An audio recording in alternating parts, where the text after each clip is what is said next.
emploi Haute-Normandie présente Turbulence.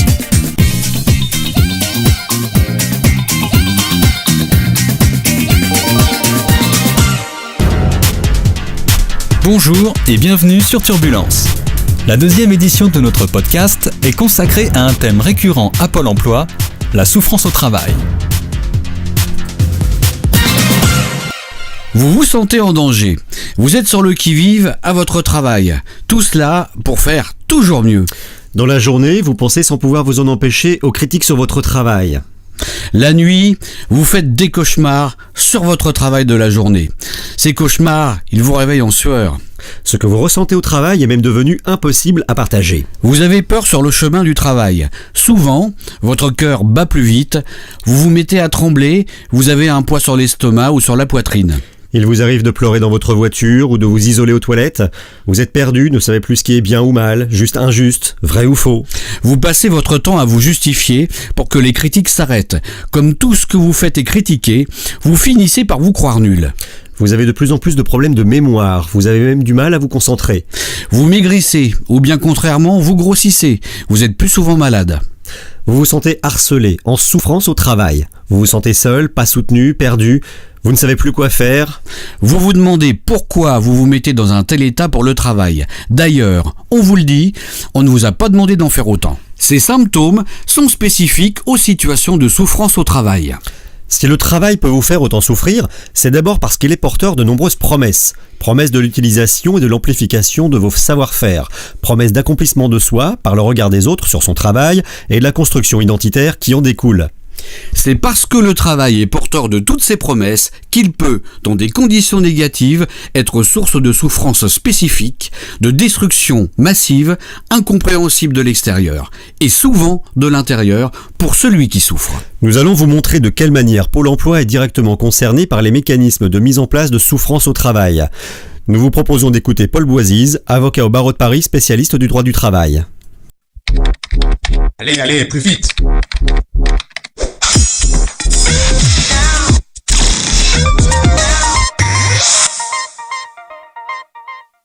C'est une dérive, évidemment, mais qui est liée à la dérive de l'économie et de la société.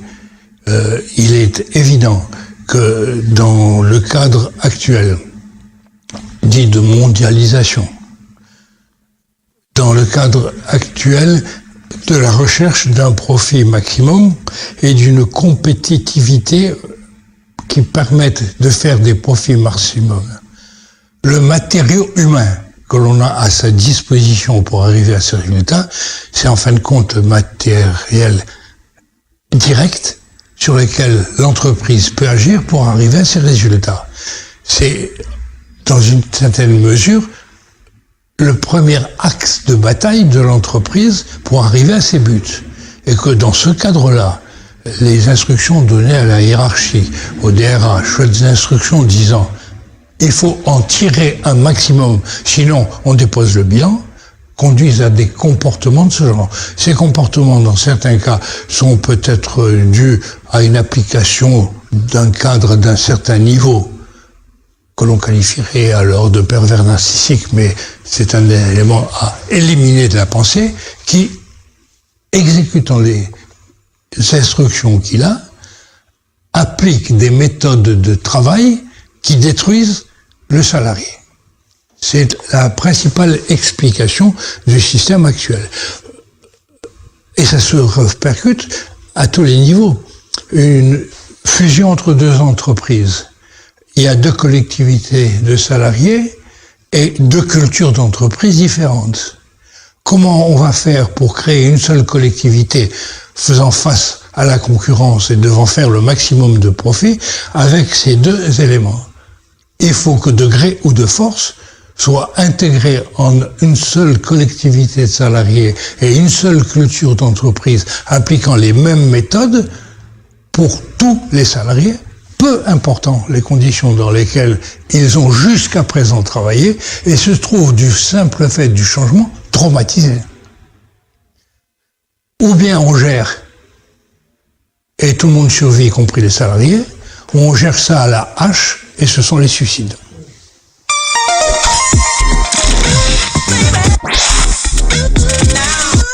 priorité, en parler. Mais à qui ? En premier lieu, à votre médecin généraliste en qui vous avez confiance, qui vous suit depuis longtemps et se rend bien compte que vous souffrez au travail. Il connaît d'ailleurs les symptômes que nous avons décrits. Vous pouvez également en parler à votre médecin du travail.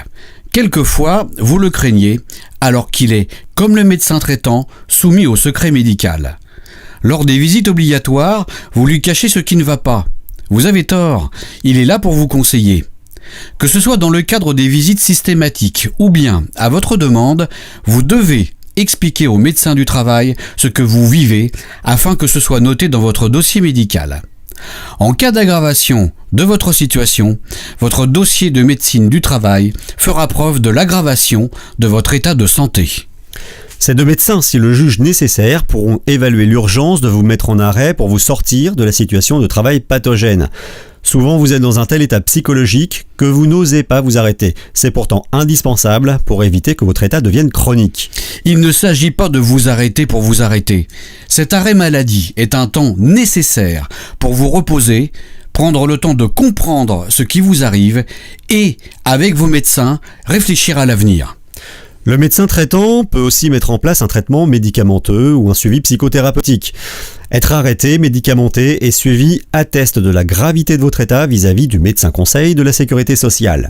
Le médecin du travail devrait vous voir pendant votre arrêt, uniquement à votre demande, dans le cadre de visites de pré-reprise, pour vous aider à mieux comprendre la dégradation de votre situation de travail. Ce travail de compréhension est fondamental, car il va vous permettre de prendre du surplomb, de la distance par rapport à votre vécu. Le médecin du travail peut d'ailleurs vous orienter vers un clinicien du travail. Le médecin du travail peut, avec votre accord et sans parler de vous nominativement, interpeller l'entreprise, la direction, le CHSCT, les délégués du personnel sur les dysfonctionnements qui présentent des risques pour la santé des salariés. Si la direction est de bonne foi et a conscience de sa responsabilité, des actions sont possibles. Vous pouvez aussi évoquer votre situation auprès des délégués du personnel, des délégués syndicaux et des membres du CHSCT qui pourront surmonter les dysfonctionnements à la hiérarchie. Seule une délibération collective peut permettre de toucher à une organisation du travail pathogène. En informant le CHSCT, parfois en même temps que l'inspecteur du travail, on commence à donner une dimension collective au problème du ou de la salariée et à poser les questions à propos des effets de l'organisation du travail, des responsabilités qui en découlent. Ainsi, le délégué du personnel a un rôle important dans le dispositif, comme le stipule le Code du travail.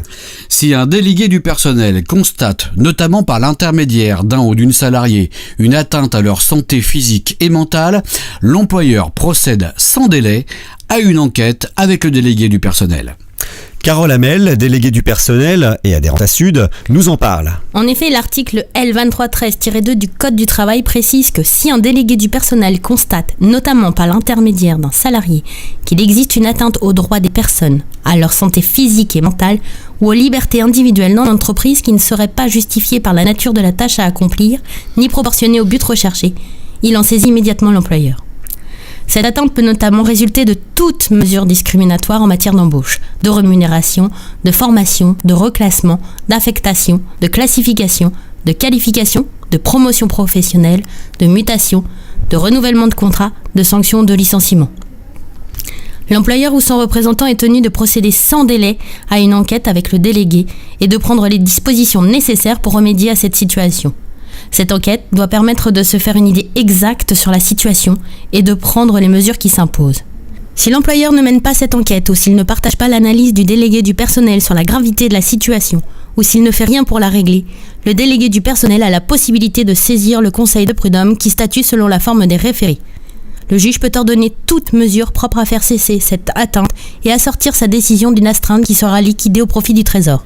Si vous souhaitez rentrer en contact avec Carole Hamel, vous trouverez ses coordonnées sur notre site internet www.sudemploi7627.com. Vous y retrouverez également les modalités de contact avec le médecin du travail. C'est la fin de notre dossier consacré à la souffrance au travail. Merci de votre attention et à très bientôt pour un nouveau numéro de Turbulence, le podcast de Sud Emploi Haute-Normandie.